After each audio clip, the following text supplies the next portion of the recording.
with Death Stranding 2 releasing here in the next couple of days, it was, I think, a good time to revisit the original. We are planning on playing the second game. It's going to take us a little time to get through that before we can make a video on it. But we figured we'd give our thoughts on the first game, which is something I've never done on the channel at this point, even despite the fact that I played the original game on release, recorded all my footage, and had written a video in which I was going to post, and then got all self-conscious about it and decided not to do it and sort of shelved it. This is one of probably 24 similar essays that I have sitting in a vault that I could have made videos on and did not over the years. So figured I would rectify that today, go back and revisit that essay, give my thoughts on the game. And this is your first time now playing the original game. Yeah. So get your thoughts on that as well, which seem to be positive. Very positive, very positive. However, I had a bit of a controller incident, I suppose. I had previously flipped the A and B buttons and the R and L buttons for a previous game that I had played and kind of forgot that I did that. And so it's very important that your R trigger, RT, is mapped to RT, especially when the prompts come up, and that your LT is mapped to LT. And I had done the mapping outside of Steam. So Steam didn't know necessarily what I had done. It was done through the app with the controller. And so Steam was just telling me push the R trigger to regain balance, because you can carry packages stacked up to the moon if you want in this game. And I was, without knowing, I was pushing the button that made you fall faster and didn't know it. And I went on that way for a couple hours, embarrassingly so. And my wife even came in and watched me play a little bit, and she was like, wow. And I was like, look, I'm embarrassed.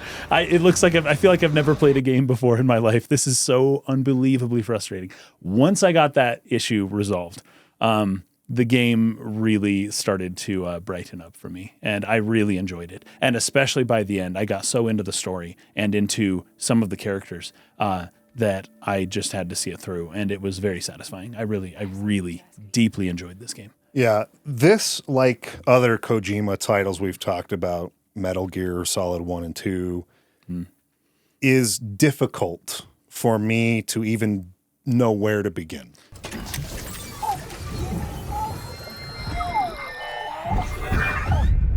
He is such an eccentric creator, such a unique mind, and so weird.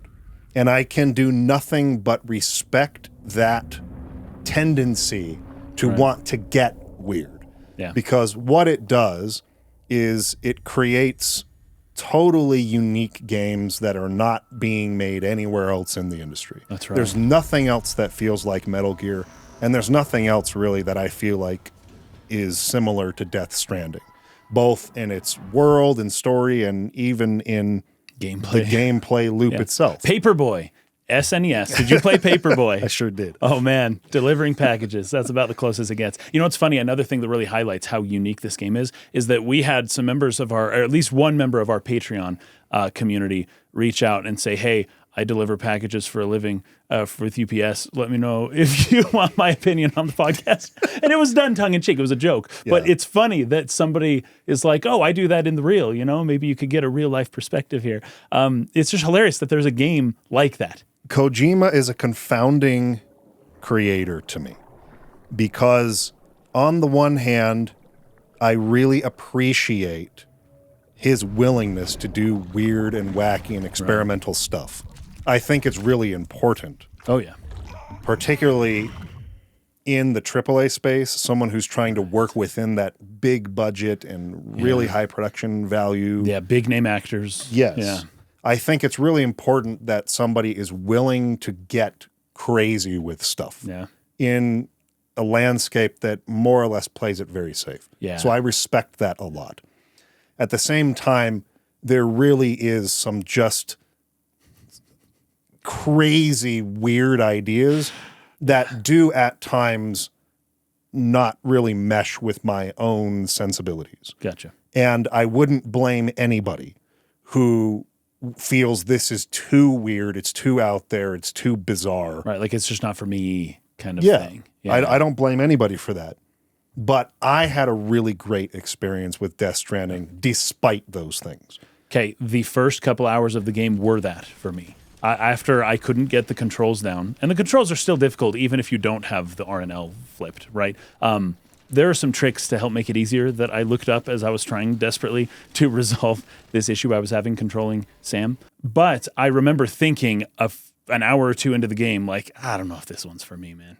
I don't know if this is for me. And having stuck with it, I could say that I'm glad I did. But I wouldn't blame anyone for having those thoughts because I had them.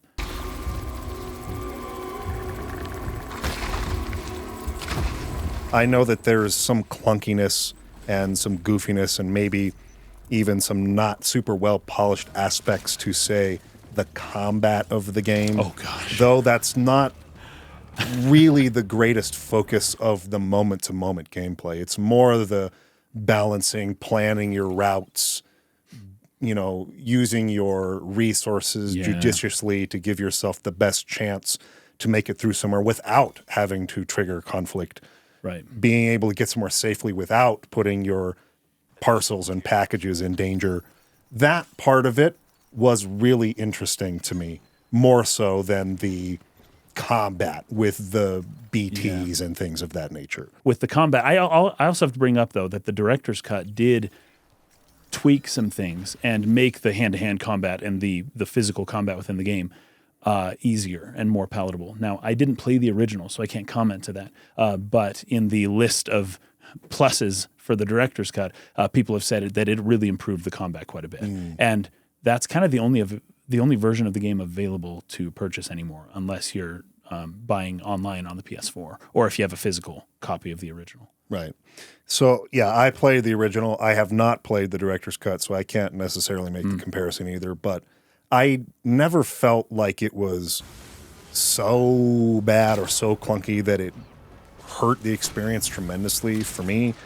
But I'm also not a person who goes into this type of game focused on those elements. When I'm playing a Kojima game, it's all about, okay, what's he trying to say here? Yeah. And his style of delivering a story is kind of what I'm there for. And he's very good at it, and it's very unique. And his strangeness and eccentricities are part of the reason why I was actually pretty hesitant to play the director's cut. I'm like, oh, give me the one that the producers approved. I don't know if I want to play his raw game completely unfiltered. I don't think that's what it is, by the way. I think director's cut is maybe more of a marketing move. 100%. Kojima at this point is more or less given freedom to do whatever he wants. This is his own studio. It's a lot of it was self-funded, though I do believe Sony had a huge part in funding the game too. And this second one as well. But he pretty much at this point in his career has free game to just go at it. His name is strong enough on its own to sell games. But this game did have a really strong impact on me when I played it at the time.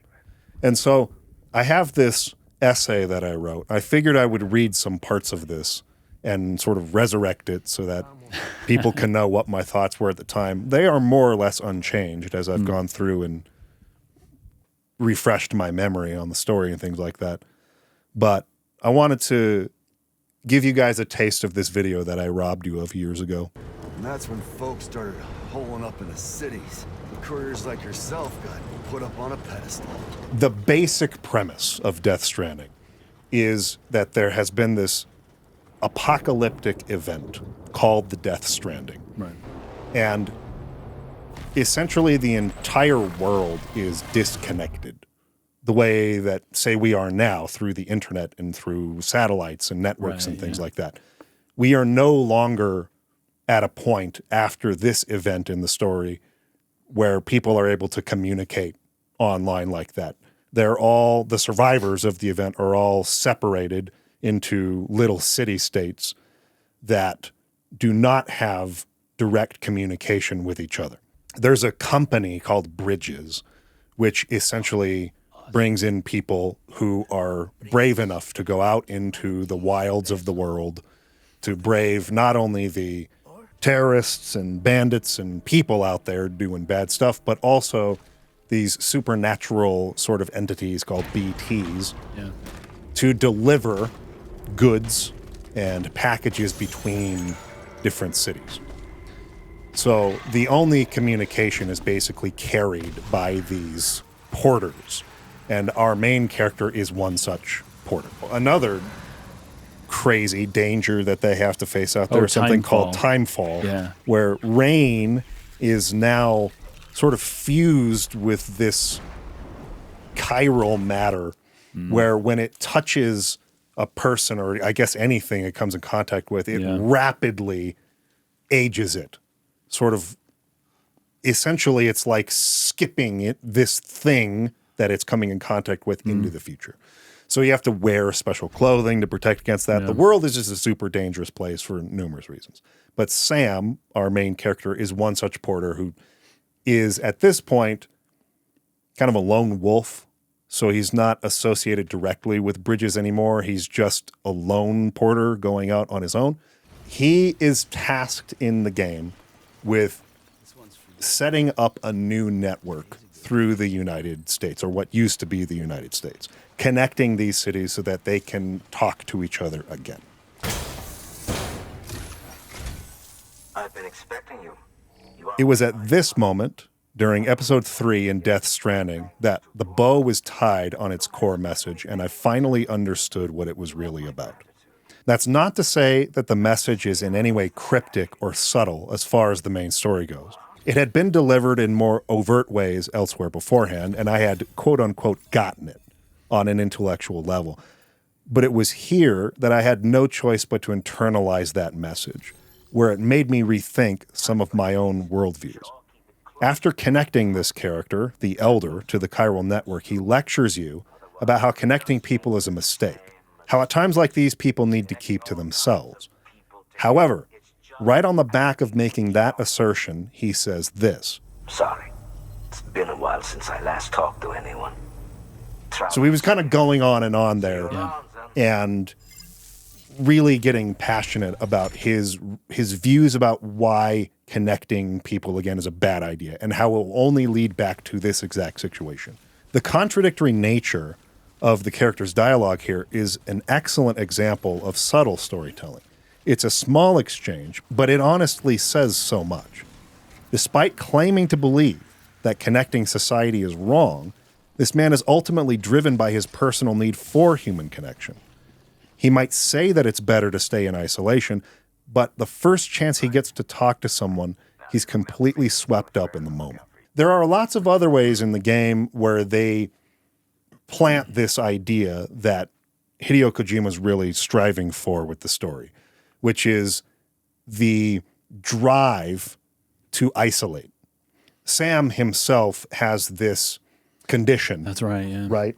Where when people touch him, he sort of reacts and gets these rashes and things like that. So there's almost an inbuilt condition into the character where closeness with other people is already painful or irritating or uncomfortable. Yeah. So he's already the type of person that would isolate naturally. And so being put into that perspective, I think, is, an obvious sort of tell for where he's going with this. And there are lots of other characters that have similarly isolated, and all for different reasons, whether it's Mama or Heartman or a bunch of other characters. There's a lot of characters isolating themselves in this world. Some of the characters that are maybe less isolated initially are wearing they're wearing a mask. And not just any mask. This is a Kojima mask. Yes. It is a skull mask that they're wearing, which is fascinating. So basically everybody has something like that. Even Deadman has scars all over his body for reasons that you find out later, but that also have kind of isolated him from everyone else.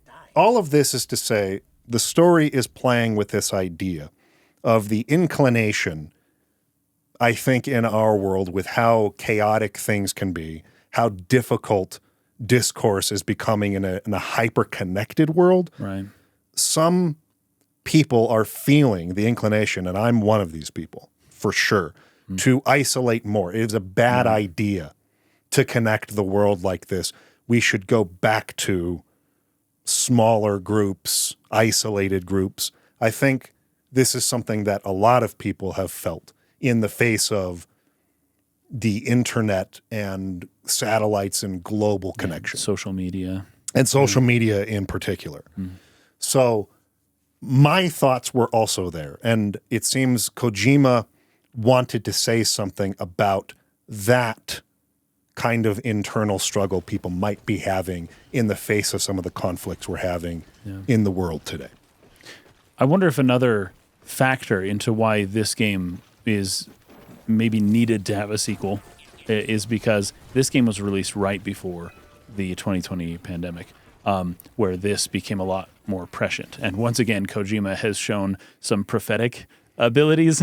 He's shown several times through Metal Gear Solid. But in releasing this game when people were going to be playing it right before or during a time of extreme isolation, man, that's just what a coincidence. But it also may have bolstered the theme of this game so much to where, maybe some people were asking for a sequel now because it may have actually increased sales for the game with good reason.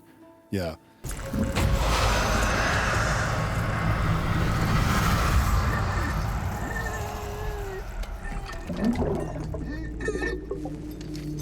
I'm very much a social recluse myself, a veritable hermit, and one who has spent most of my life believing wholeheartedly in the importance of self-reliance. As such, I engage in a lot of quiet observation of people and society, and what I've seen and experienced, especially over the last 10 years or so, and this was 10 years back in 2019, it's even more true 6 years later, Yeah. has not only left me feeling jaded and hopeless, but so emotionally scarred that the prospect of isolation feels as if it's the only answer to escape the degeneracy of human nature.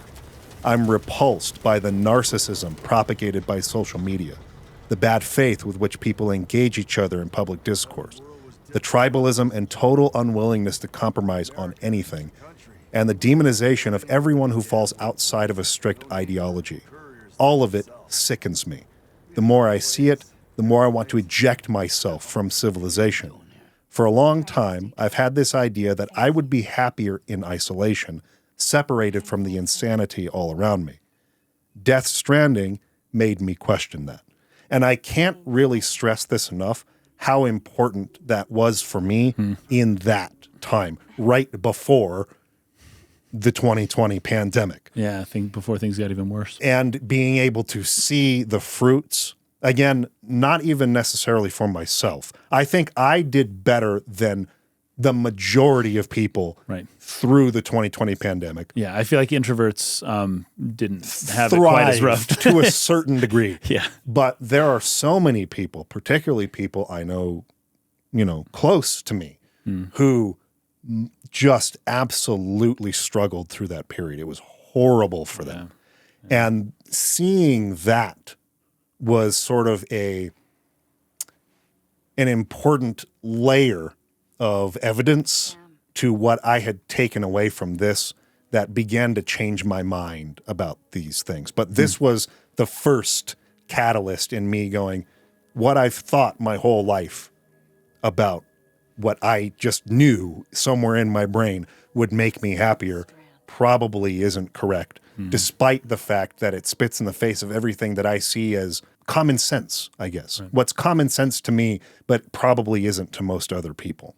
Right after that scene with the Elder plays out, I donated some metals and other materials to be used for crafting tools I would make later. So as far as the game goes, you can make a choice here between whether you keep your materials for the things you want to craft that will make your job easier in your own game, or whether you want to donate those materials to an online group that are all building roads and structures and tools that will help everyone. Right. And I, for the most part of my playthrough, had only been keeping those resources for myself. Right. I was playing the game strictly single player like I do with everything. And I was thinking of it in that way. I was ignoring the online aspects. So right after that conversation with the Elder, I gave the materials that I wanted to craft my own stuff, and I went on my way. I then began making way to my final waypoint for the mission, the third prepper Sam has been tasked with bringing onto the chiral network. And while en route, I came across one of the game's online features, a structure being built by another player. Right. It was a highway one that would run straight through hostile territory, making it much easier to get to and from objectives. I distinctly remember coming across this and cursing myself for not bringing the materials I had just donated to the Elder. I was anxious to help the community finish this road so that everyone's lives would be made easier. Instead of going on my way, I ran back and grabbed materials to donate to the project, excited to see it finished, and it struck me again. This is what Death Stranding is about. It's not just a haunting and, let's be honest, ultimately weird post-apocalyptic world to explore in the pursuit of entertainment. Mm-hmm. In its unique way for a single-player adventure game, it's about connecting people. I don't think I can overstate how out of character this moment was for me. I don't play online games, even in other single-player games with online features. For instance, something like Xenoblade Chronicles X, or the Souls games where you can invade other people's worlds and fight each other. I hate those features for the most part. I usually will unplug my Ethernet if they force you to use it in order to not. I would do that a lot in the past, and I did not do that for whatever reason in this game. And I'm really glad I didn't, because this experience was totally new for me. I actually wanted to work with the community to build this road. I wanted to construct helpful structures for others. I found myself understanding the value of pro-social interaction and the benefits of collaborating with others, profiting from their experiences, and sharing mine with those who would come after me. It helped me clear my perspective a bit, to look past all the negativity that comes with being part of a society and recognize all the ways in which I was benefiting from being part of one. It helped me remember that contributing to a community can be incredibly fulfilling. And even though we don't always agree and often give in to our selfish tendencies, we're still better off together than we would be alone. Our species thrived because of how it came together to solve problems. Had our distant ancestors all tried to survive on their own, as I would probably have tried to do, we very likely wouldn't be here today if they had chosen that route. And it's not like this was a realization as if I didn't understand the concept. Again, it's similar to what I was alluding to earlier. It's not like I didn't get what the game was trying to say overtly in the cutscenes of the main story.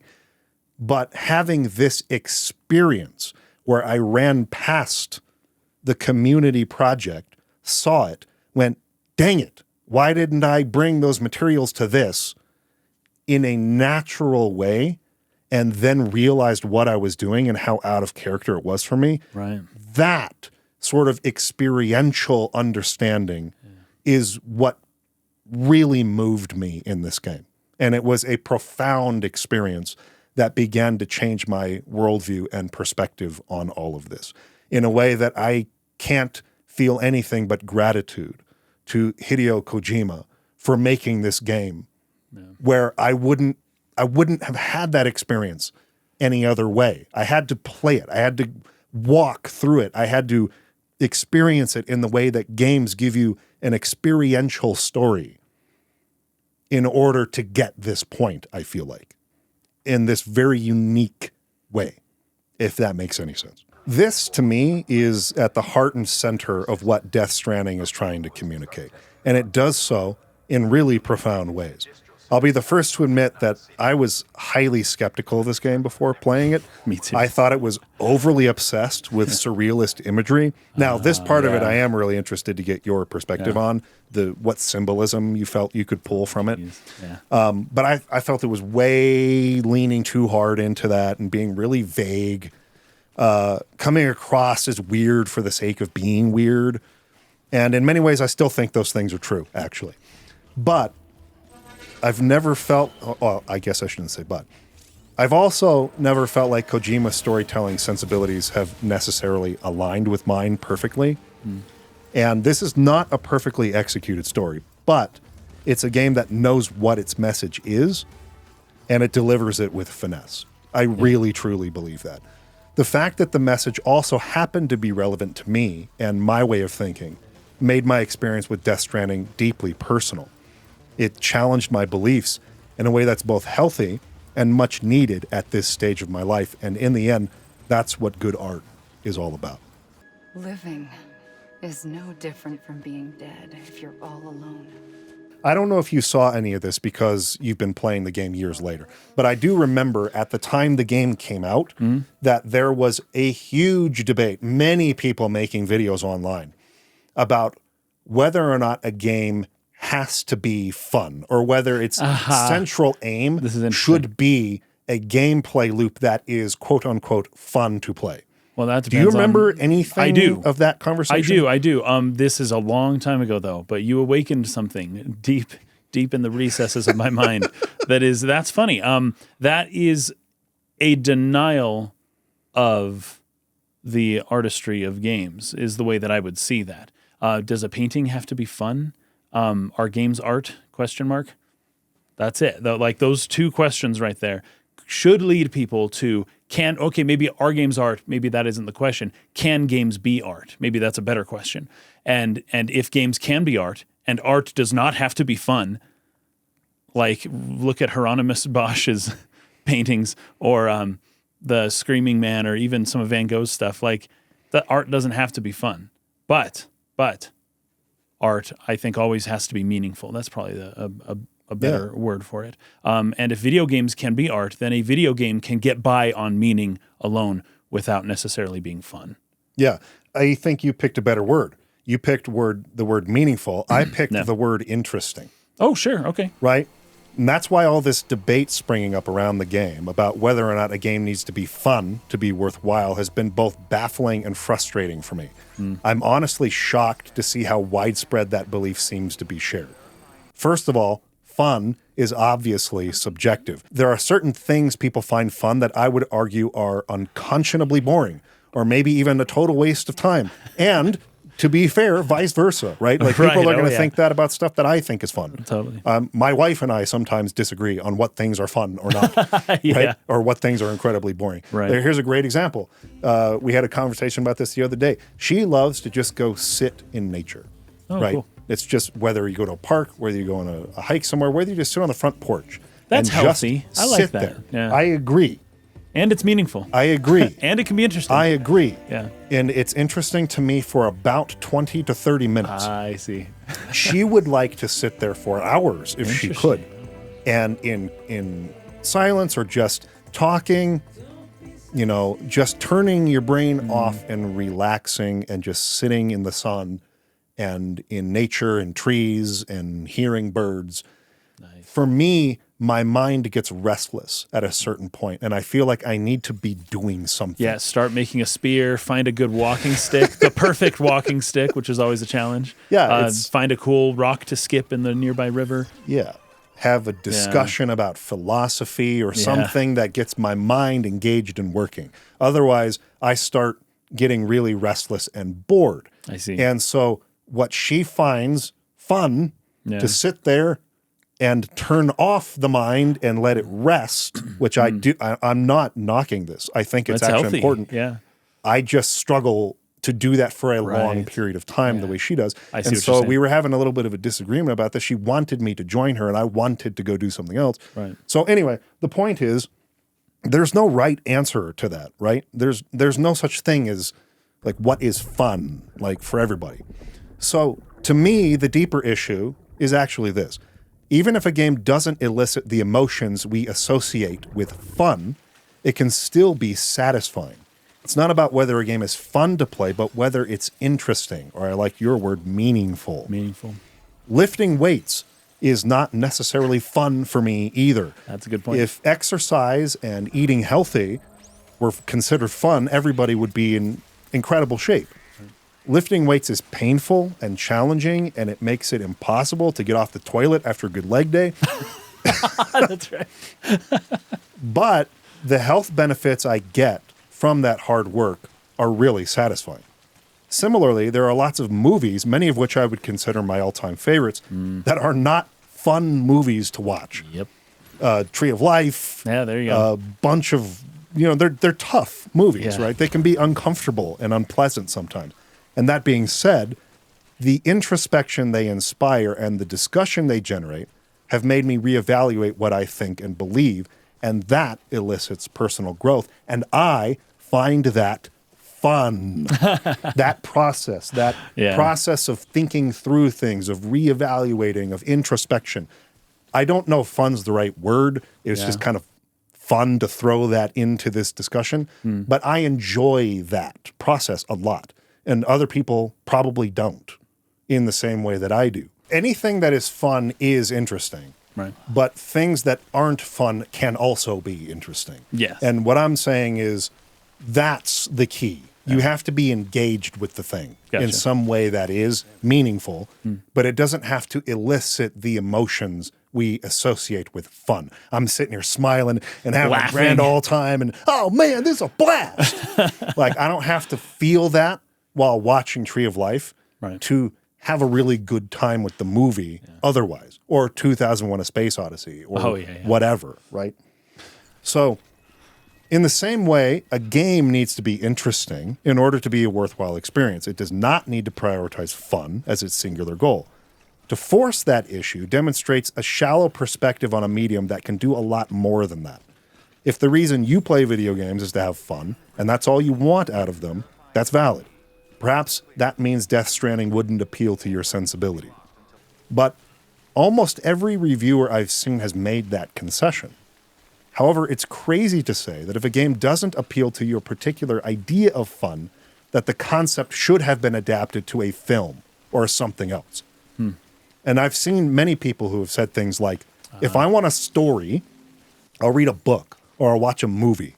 I play video games for interaction and to have fun. And again, I think that's valid if, that's what you look for. And if you agree with that, great news. Most games are made with that idea of fun in mind. Most video games, I would say, are going for that. Oh, yeah. However, it's also valid to look at video games for narrative-focused experiences that are interactive, which, by the way, separates them from what you could find in a novel or a movie. And like I said earlier, that experience that I had, where I came across that online structure and rushed back to grab materials to contribute, I would never have had that experience with a film. It's impossible. Right. If Death Stranding had been made a movie instead of a video game, I would not have come out of the experience with what I took from it. Right. The way that I did the video game. You would have gotten the intellectual, oh, yay, connection's good. I get it. Right. I get what he's going for. I wouldn't have felt it. You wouldn't have felt it or experienced it. Right. Right. In the same way. Another thing is that this game isn't not fun. Yeah, I agree with that too. There are lots of fun moments and points. Yeah, it's a heavy game, and there's a lot of what people would consider boring parts, but the game looks beautiful. It doesn't exactly look like certain parts of America that it's trying to portray, in my opinion. But what it does look like is beautiful, and so I appreciate it for those aspects. But it is also fun. Yeah, so I agree too. I had fun. The what we associate the emotions of fun in planning my routes and in being strategic about how I would go about delivering this and how to avoid things or which route it's maybe riskier to go this way because I could lose because it's difficult terrain or get damaged. It might damage the stuff, but at least I'll avoid this other way where there are a ton of BTs or something like that. Right. That whole planning aspect of it I found fun. Other people think of it as a walking simulator, and it's not fun to just walk.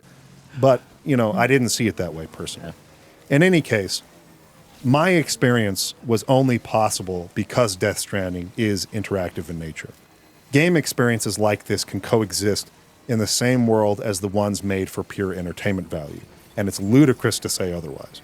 Just as it would be to say that if a movie isn't as action-packed as the adventures, that it isn't worldwide, or that it isn't worthwhile. This is the reason that genres and categories exist. If you aren't interested in the type of game Death Stranding is, fine. That doesn't mean it isn't valuable or meaningful. And based on the discussion that it has incited and my own experiences playing the game, I would say that it very much is. So those were my general thoughts. That's what I really took away from Death Stranding. It had very little to do with a lot of the talking points that I think this game generates. The walking simulator part of it, the third-person gunplay, the weirdness or strangeness, Kojima, whether it's getting out of control at this point in his career, whether or not the story makes sense, whether or not the dialogue is really bad at certain points. These were things I was seeing people talk about the most when it came to this game, and I just felt like it was so disconnected from the experience that I had. And based on what I had read and what I knew Kojima was going for, it seemed that, fortunately for me, my experience seems to align perfectly with what he was trying to get people to feel with this. And I felt very blessed to have had that experience with Death Stranding. And so for whatever faults it may have, I'm very, very grateful to have played it when I did. And I love the game for what it taught me. Well, me too. And honestly, I feel like a lot of the people who would have said that it's not fun or that it's boring, many of these will be people who stopped playing or who couldn't kind of stand it and just kind of put the controller down and never really finished the game. This is one of those things where you just kind of have to power through it, and it does get more interesting and fun and better later on as you continue, and the story really, really becomes incredibly captivating the further you go in this game and the more you meet and get to know the different characters. But I felt the same way when I first started playing it, and it's something that I learned to love. Sometimes the more effort you put in, the greater the reward ends up being. And this game, while very risky in its presentation, for that exact reason, that people are going to have to actually work pretty hard to get this game, I'm so glad that they made it, and I want more games like this because the work it took paid off for me in the end, and I ended up with an experience that I won't forget. And that's why I'm really excited for a sequel. It's not so much that the story needs a sequel. I don't think that at all. But that this game was important and more of them. And if Death Stranding 2 equals more of Death Stranding, then I'm all for it. Yeah. That is as much as I feel like I could say about my experience of the game without getting into real spoiler territory. If there's enough, well, I don't even want to say that. It's pretty much like a foregone conclusion that we will eventually cover this game on our podcast. Oh, I think so. As part of like the Hideo Kojima saga we're doing. Yeah. Right. Like we're going to do Metal Gear Solid 3 and 4 and probably 5 and probably Peace Walker as well. But what about the Game Boy Color one? Probably that was my first one. But Death Stranding would be a continuation of that kind of Kojima series on our podcast. So it will be done eventually. But whether that gets done sooner or later, maybe will be determined by the response to this video, right? If people want to hear our thoughts on some of the spoiler things, you have a lot of thoughts on the ending of the game as a father, things like that. Oh, man, that hit hard. Yeah. That hit really hard. And so we'd love to talk about that kind of stuff, but we would need to do it in a video, I think, that is tagged appropriately, that has had build up to it, that's more like what our podcast series are for. So if you want to see that sooner, like let us know in the comments. We'll kind of gauge what the interest is in that and how soon it appears on a poll. Yes. Hey, here's the fun thing. Like, if this video does well, we want to talk about it. Yeah, so, certainly. If the video does well, then we will. Yeah. So anyway, just let us know in the comments, and we'll be playing Death Stranding 2 here pretty soon, and we'll give you some thoughts on that, hopefully, in the near future. Enjoy Death Stranding 2. Enjoy it. I hope you do. I hope it's good.